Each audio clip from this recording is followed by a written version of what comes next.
Salut les amis et bienvenue dans cette nouvelle vidéo. Vous avez vu, aujourd'hui j'ai mis un générique comme les vrais, comme les pros. Je vous rassure, ça sera juste pour cette vidéo parce que moi les génériques en début de chaîne YouTube, ça me saoule. Et voici une petite vidéo sur mon ressenti et mon bien-être à bord de mon petit bateau. Alors si vous n'aimez pas la voile, si vous n'aimez pas les longs discours, eh bien vous pouvez tout de suite passer à autre chose. C'est parti, on y va. Nous sommes le dimanche 10 octobre, il me semble. Regardez ce temps magnifique. On est avec Michou. Une petite pensée à toi, mon petit Michou, qui nous regarde. Voilà, et tout va bien.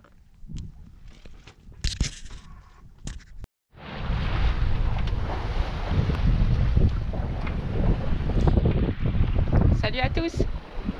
Une petite vidéo, car je commence à m'inquiéter. Plus je navigue seul, plus j'apprécie. Suis-je faite pour la navigation en solitaire? Eh bien, j'ai bien peur que oui. C'est vraiment une sensation que j'arrive pas à décrire en fait. Être livrée toute seule à soi-même, c'est quelque chose que j'adore. Pas de contraintes. J'ai de plus en plus de mal à supporter les gens. Je deviens insociable et invivable. C'est quand même très inquiétant. En fait, la seule chose que je veux faire, c'est naviguer. Regardez, là en solitaire, sous pilote, tranquille. Pas de contraintes d'horaire. En fait, j'ai une façon de voir la navigation que je pense peu de personnes ont. Et du coup, ça crée un décalage en fait. Quand j'emmène des gens en bateau, il faut toujours des impératifs d'heures pour rentrer. Ou alors des gens qui disent qu'ils vont venir et qui viennent pas, parce qu'il y a des faux prétextes. Alors du coup, c'est tellement plus simple de naviguer seul finalement, quand on maîtrise son petit bateau. C'est la réflexion que je me fais et je suis très inquiète. Petit aparté dans cette vidéo, parce que je voulais vous montrer les points les plus chiants quand on navigue en bateau, parce que c'est quelque chose qu'on me demande souvent. Le point le plus pénible, c'est les machines à laver. Il faut aller à la laverie automatique. Là, je suis dans la laverie du port, et souvent, eh ben, les machines sont prises, donc il faut attendre. C'est super chiant. Et à côté, nous avons les boîtes aux lettres pour le courrier. Donc moi, je pense pas souvent à aller vider ma boîte aux lettres. Heureusement qu'aujourd'hui, on reçoit plus trop de courrier papier. Mais la laverie, franchement, c'est une vraie galère. Surtout l'été, quand il y a beaucoup de monde, c'est compliqué. Alors le truc qui est un peu galère aussi, c'est de remonter les courses à bord du bateau. Alors, parce que des fois, on a beaucoup de sacs et on est en équilibre. Et c'est pas toujours évident parce que je suis garé, en fait, je suis amarré dans le sens de la trame. Alors des fois, pour remonter les courses quand il y a du vent, eh bien, c'est pas évident. Alors, je sais pas si vous allez m'entendre encore. On est le 10 octobre, je crois, un truc comme ça. Et puis, il fait un temps de fou encore. On a un peu de vent. On est sous pilote. Et je suis toujours sans gilet de sauvetage, sans harnais, sans rien. C'est ma façon de naviguer en fait. Et si je tombe à l'eau, bah tant pis, hein, belle mort. Là-bas au loin, je sais pas si vous voyez, on voit le voilier Champagne. Un abonné de ma chaîne qui m'a reconnu et qui m'a fait coucou en mer. C'est vraiment génial, c'était trop bien. Donc merci à toi. On n'a pas pu trop échanger, mais voilà, on croise des abonnés en mer, c'est excellent. Bon vent à toi, petit voilier Champagne, avec un magnifique spi rose. Et c'est trop joli.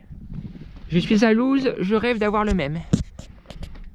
On arrive là bientôt au houlographe de Port-le-Cat, enfin de Cap-le-Cat. Là-bas tout au fond c'est Port-la-Nouvelle. Voilà, petite balade dominicale. L'autre fois j'ai fait un mouillage et j'avais mal refixé l'ancre. Et ça peut vite être la galère. Donc là je l'ai bien refixé. Et là ma foi je crois qu'on est pas mal hein. On est même regardez, plus que bien. Voilà, c'était un petite vidéo vite faite là, sans prétention, juste pour vous faire passer mon ressenti.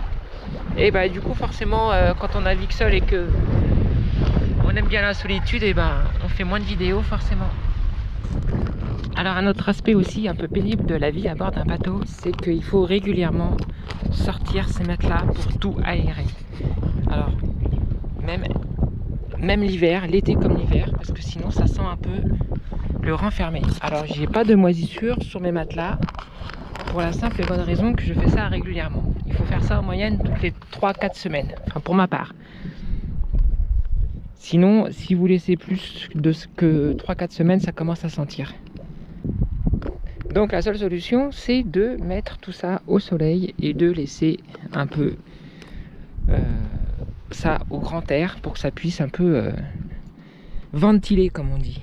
Alors je vais vous montrer ce que j'ai fait à bord du bateau pour améliorer justement ce problème de, on va dire, condensation.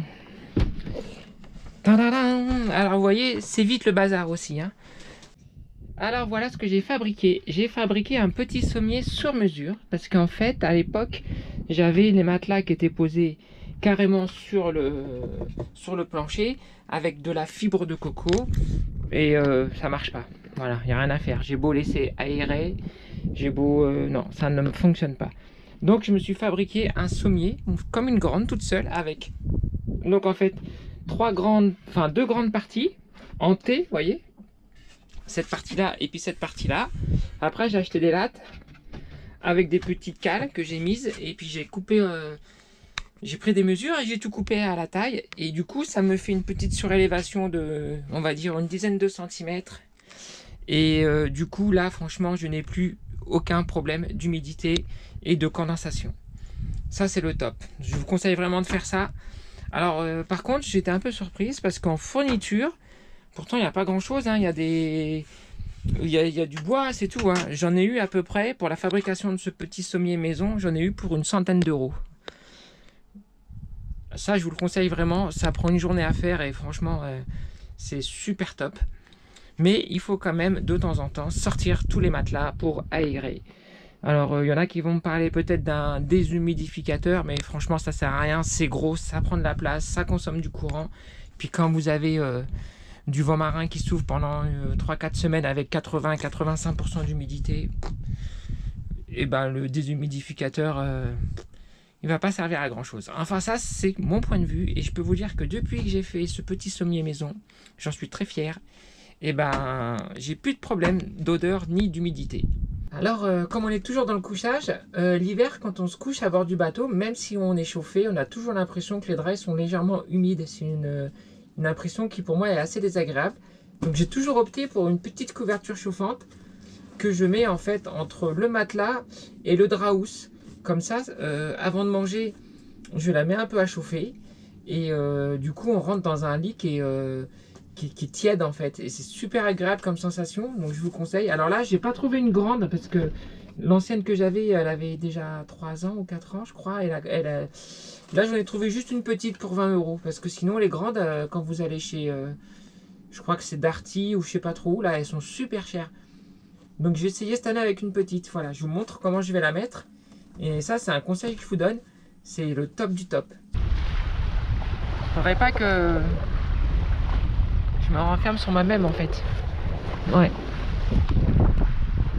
Parce que c'est ce que je suis un peu en train de faire. Je suis en train de réaliser que je navigue toute seule, je suis bien toute seule, je bouquine, je m'enferme dans mon bateau pour lire. C'est pas forcément super. Boulot, je suis toute seule aussi. Ouais. Va falloir que je fasse attention à ça. Et bien voilà les amis, c'était Valérie à bord de Valhalla, le petit voilier. C'était une tranche de navigation là sur le vif. Le ressenti, on avance bien là. C'est cool. Et je voulais aussi, voilà, ça fait vraiment youtubeuse ou je sais pas quoi là.